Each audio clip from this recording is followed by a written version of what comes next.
kept in the dark, tightly shut, hidden and guarded, never to be found. They tell ghastly stories about our past, of things we said or did, felt or thought, stories about humiliation, threats, pain, and suffering, stories that show us in poor light, that demean us and our strength. We feel ashamed because of them, believing we did something untellable. We fear being judged, rejected, or shamed. In a majority of cases of child sexual abuse, the abuser is known to the victim. Grooming is the process by which the predator systematically gains the trust of the potential child victim, sometimes even the child's family. Identifying the victim. The perpetrator targets a potential victim based on vulnerabilities. I was 7 when I was sexually abused. My abuser was my uncle. By the time I was 11 or 12, he gang raped me. He got people home and they had sex with me one after the other. At the time of puberty, you start developing breasts and then you start wearing bras, and almost like a very common thing that, okay, so the teachers would come and feel up your back under the pretext of, patting you, and they will touch you in a way which makes you really uncomfortable and you want to it's kind of very creepy. The same teacher who would do it to me would, there were girls talking about it, and I heard that one teacher said that if you want to complain about it, you have to give it in writing. And I'm talking about 30 years back. So there was no concept of, there was no POCSO, there was no policy, there was no child-friendly practices, there was no child sexual abuse as a term only was not known. So nobody actually got down to giving a written complaint, and it just continued. Gaining trust of the victim. The abuser watches and gathers information on the child's needs. He could then engage the child by offering special attention and a sympathetic ear in such a manner as to gain their friendship.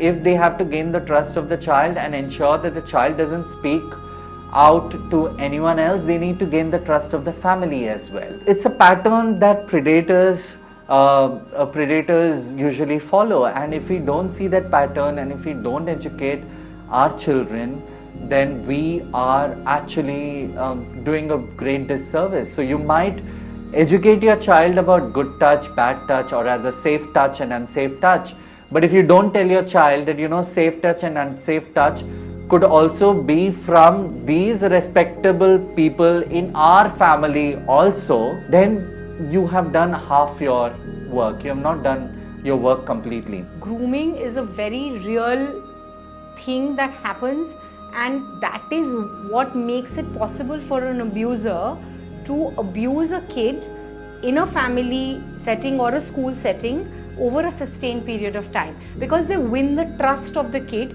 they win the trust of the parents, and they win or if it happens in a school, they enjoy a position of trust in the school with the management, with other teachers. So they will never, so you're the most unsuspecting person, and grooming is a process which desensitizes the kid to, in a way disempowers the child and make sure that it is not reported, and if it's reported, the child would not be believed. It's very intimidating. Can you picture like a 6-year or a 3-year or a 5-year-old and this full-grown adult, if he is taking you to the loo and undressing you or touching your penis or touching your vagina or slipping his hands under or taking off his clothes in front of you, it's too shocking and too intimidating a thing. You don't know how to describe it. And if the message is only nobody should touch your private parts, and if he's not touched the child's private part, what is the child supposed to say? He'll just start avoiding going to the loo, then he'll start avoiding going for maths tuitions if it's a maths teacher.